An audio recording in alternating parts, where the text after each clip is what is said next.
আবু মাহজুরা ডান দিকের চুল কাটতো, বাম দিকের চুল কাটতো, পেছনের চুল কাটতো, সামনের চুল কাটতো না।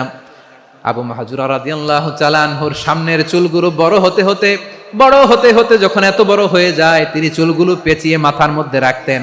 তারপরে তিনি পাগড়ি পরতেন। সবাই জিজ্ঞেস করতো, আবু মাহজুরা এটা আবার কেমন স্টাইল?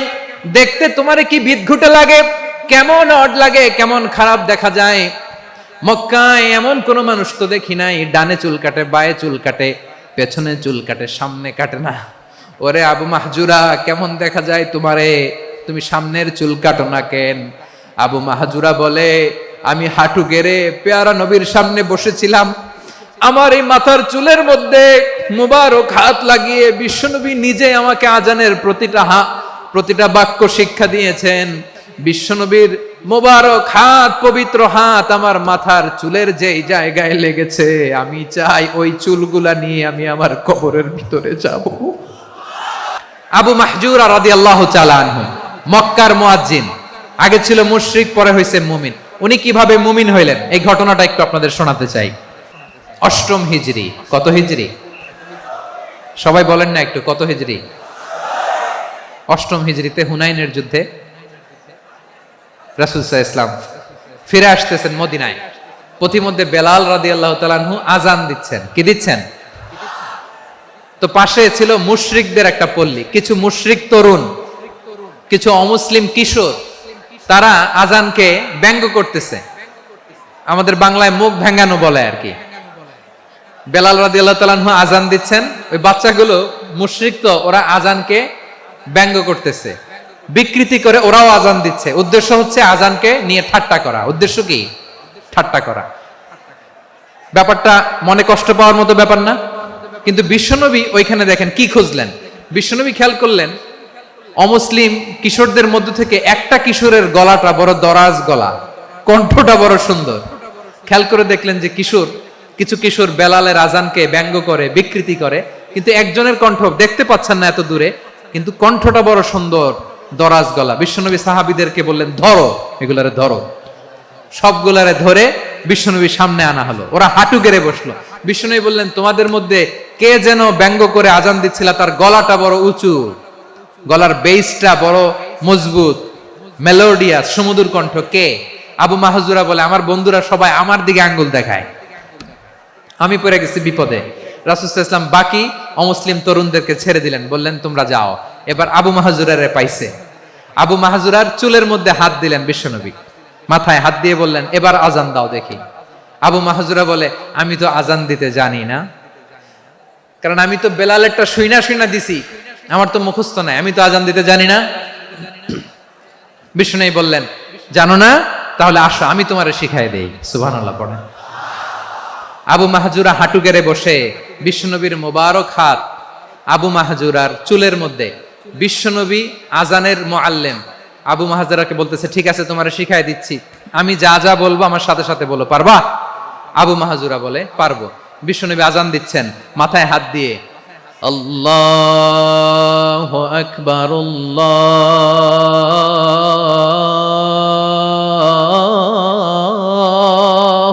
আকবার। আবু মাহজুরা এই বাক্যটা পড়লেন।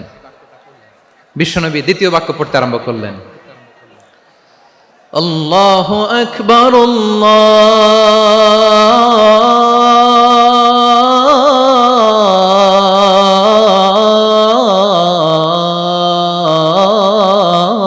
আল্লাহু আকবার। আবু মাহজুরা এই বাক্যটাও বললেন। বিশ্বনবী আবু মাহজুরার মাথার মধ্যে হাত দিয়ে তৃতীয় বাক্য বললেন, আশহাদু আল্লা ইলাহা ইল্লাল্লাহ।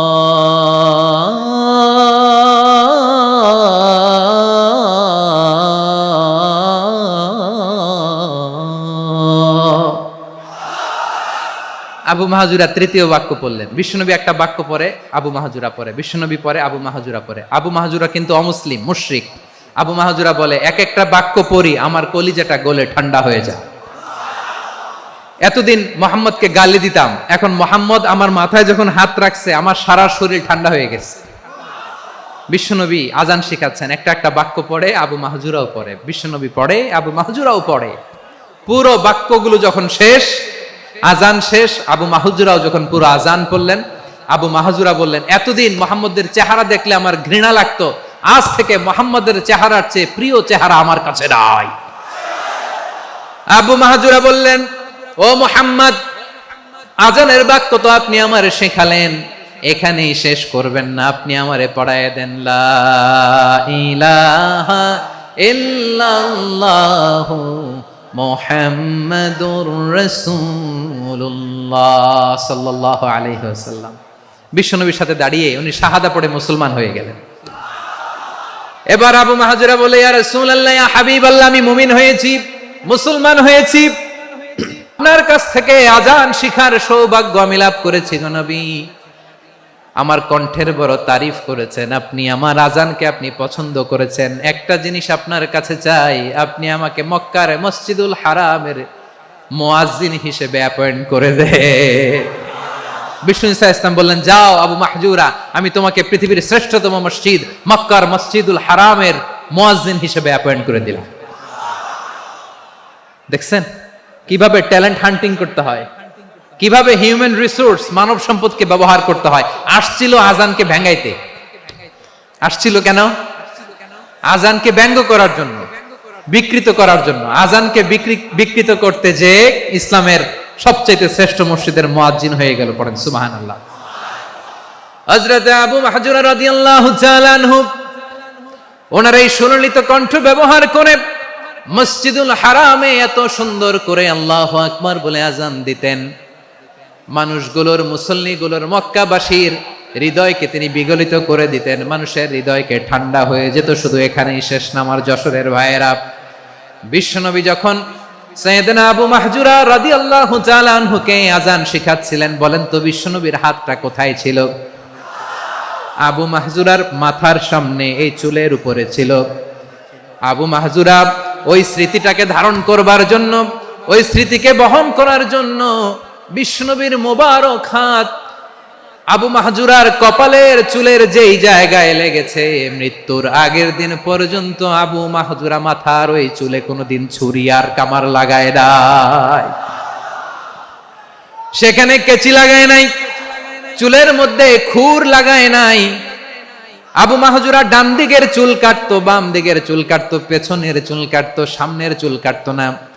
আবু মাহজুরা রাদিয়াল্লাহু তাআলা আনহুর সামনের চুলগুলো বড় হতে হতে যখন এত বড় হয়ে যায়, তিনি চুলগুলো পেঁচিয়ে মাথার মধ্যে রাখতেন, তারপরে তিনি পাগড়ি পরতেন। সবাই জিজ্ঞেস করতো, আবু মাহজুরা, এটা আবার কেমন স্টাইল? দেখতে তোমার কি বিদঘুটে লাগে, কেমন অড লাগে, কেমন খারাপ দেখা যায়। মক্কায় এমন কোন মানুষ তো দেখি নাই, ডানে চুল কাটে, বায়ে চুল কাটে, পেছনে চুল কাটে, সামনে কাটে না। ওরে আবু মাহজুরা, কেমন দেখা যায় তোমারে, তুমি সামনের চুল কাটো না কেন? আবু মাহজুরা বলে, আমি হাঁটু গেড়ে পেয়ারা নবীর সামনে বসেছিলাম, আমার এই মাথার চুলের মধ্যে মুবারক হাত লাগিয়ে বিশ্বনবী নিজে আমাকে আজানের প্রতিটা বাক্য শিক্ষা দিয়েছেন। বিশ্বনবীর মোবারক হাত, পবিত্র হাত আমার মাথার চুলের যেই জায়গায় লেগেছে, আমি চাই ওই চুলগুলা নিয়ে আমি আমার কবরের ভিতরে যাব। সাইয়েদনা আবু মাহজুরা রাদিয়াল্লাহু তাআলা আনহু ইন্তেকালের আগের পর্যন্ত মাথার সামনের চুলগুলা কাটে নাই। মাথার সামনের চুল তিনি কাটেন নাই। সুবহানাল্লাহি বিহামদি। কেমন ভালোবাসতেন বিশ্বনবী সাহাবীদেরকে, সাহাবারা কেমন ভালোবাসতেন বিশ্বনবীকে। সামনের চুলগুলো বড় হতে হতে এত বড় ছিল, পেঁচিয়ে রেখে পাগড়ি করতেন, কাটতেন না। নবীর হাত লেগেছিল। সুবহানাল্লাহ পড়েন। তাহলে what is the lesson, moral of the story কি? মোরাল অফ দ্য স্টোরি হচ্ছে, আসছিল আজানকে ব্যঙ্গ করার জন্য, বিকৃত করার জন্য, হয়ে গেল মসজিদুল হারামের মুয়াজ্জিন। দেখেন বিশ্বনবী একটা খারাপ সিচুয়েশনের মধ্যে থেকে কি ভালো জিনিস বের করে আনলেন। আমি যে শুরুতে বলেছি কিভাবে তিনি হিউম্যান রিসোর্সকে ডেভেলপ করেছেন, ম্যানেজ করেছেন। তিনি যে চৌকস ট্যালেন্ট হান্টার ছিল, দেখেন সবার মধ্যে থেকে এর বাছাই করে মুয়াজ্জিন বানাই দিয়েছেন। সুবহানাল্লাহ পড়েন। তার মানে এই না সবাইরে ধরে ধরে উনি মুয়াজ্জিন বানাইছেন, যার যেই ট্যালেন্ট আছে তাকে ওই কাজে অ্যাসাইন করেছেন। যার যেই প্রতিভা আছে তার প্রতিভাকে ইসলামের কাজে লাগিয়েছেন। সুবহানাল্লাহ পড়েন।